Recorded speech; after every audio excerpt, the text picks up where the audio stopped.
Hello and welcome back to the YouTube channel. In this video I kind of wanted to share more who I am. So I decided to tell you guys what I did the last 2 weeks of the Easter holidays.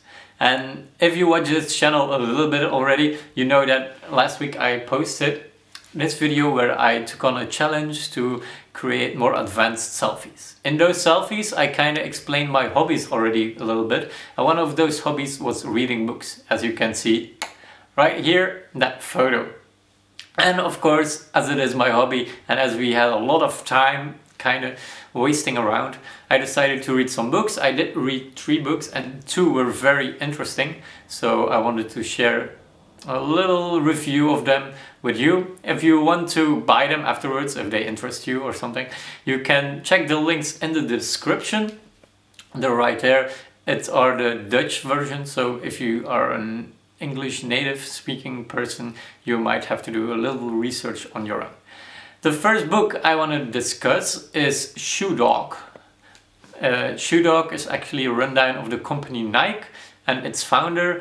It goes through how he started the company, what struggles he had with the company early on, what he did good, what he did bad. It's kind of a biography story, but it's very interesting. I really love that book. It also gives you a little bit behind the scenes of what was going on.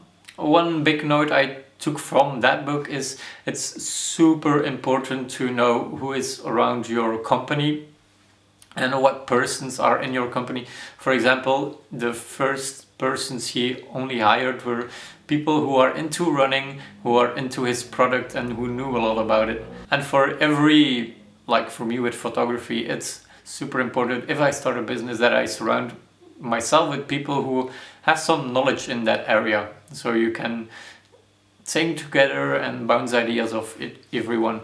That's a very important factor. The second book I did read was Alibi from Denise Amina. It's a story about a young woman whose partner left with her best friend, and to cope with that kind of situation she listens to a podcast about true crime. Now in this podcast happens to be about someone she knows from the past, and they kind of say that the police didn't catch the right person. So she goes on her own investigations, gets in quite some trouble, and will she survive or not, and will she find out who was the real killer of her past friend? Well, you kind of have to read the book for that one, but the book took me only 2 days to finish, which will say that it's a very good book, because if I start binge reading, you did a good job writing that book. That's all I'm gonna say. That's all I'm gonna say. Now, behind books, I also started binging some new series, 3 of them to be exact. The first one was The Witcher. The Witcher is kind of Game of Thrones alike. If you have to put a genre on that, it's very fictional. It's about witches and stuff, but it's not as good as Game of Thrones, the first 4 seasons at least, in my opinion. But it does have a lot of potential. It's got a cool story. The main actors are very amazing. They did an amazing job keeping us entertained, and so the timeline is a bit weird, but you will figure that out from the 5th episode of it.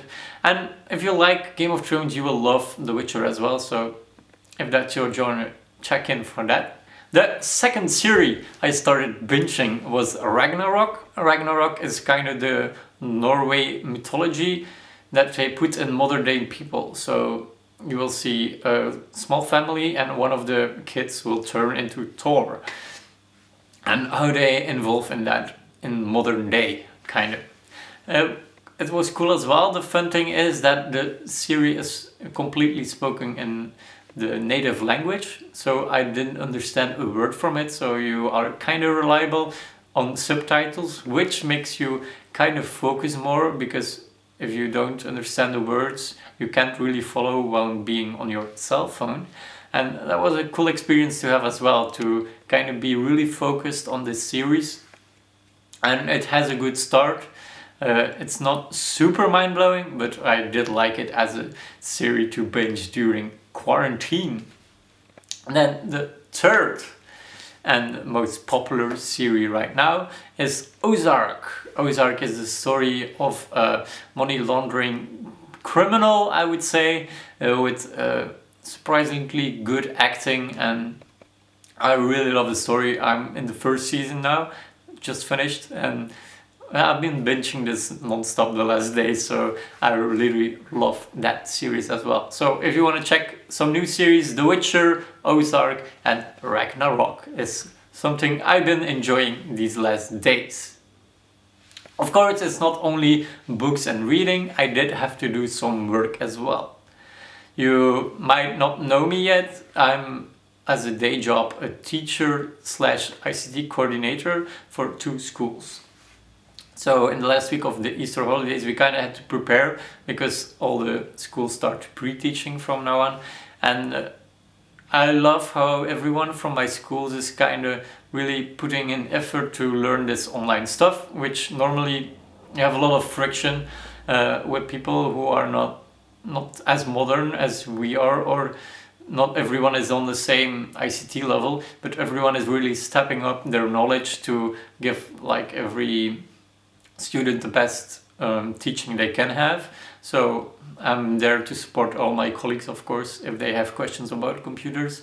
But it's cool, like seeing everyone coming together and trying to deliver the best we can do for the kids and to give them the education that they kind of need. But I love how everyone is just putting in effort there. Big respect for all my colleagues who are doing a stunning job. Besides working, I also try to follow the corona news a little bit. How I interpreted that is, I don't like to watch the news all the time or check all the news stories on the newspaper sites, because that is just a bunch of bad negative energy. But I, of course, want to be up to date of what's going on. So I do check one program every day. It's called De Afspraak, and it's on Canvas, or VRT Nu Online, what I use. What I like about it is that they always have 3 people and of course a host who is, it's kind of a talk show. But because you have 3 people there who discuss one topic of the virus or what's going on in Belgium, you have different opinions about what's happening actually, and you can kind of create your own meaning based off that, because you don't have just one person saying this is what happened and these people were wrong, and so they kind of always go in discussion because you have opposites. And I like that format a lot more. They also go deeper into the details. It's not a flashy title with a short article or something. They really discuss the topic properly, and that gives me a good view of what's going on and who is actually handling what, and yeah, what we can do or not in this crisis. And of course, to end off, it were Easter holidays, and Easter means lots of chocolate. I do love white chocolate and the Milka stuff, so I did eat quite some chocolates these past few weeks. And on that note, on that super sweet note, I would say we're gonna end this video. I hope you kinda enjoyed this little rant of what I did the last weeks. I hope you all stay safe, stay inside as long as we need to, and I see you all in my next video.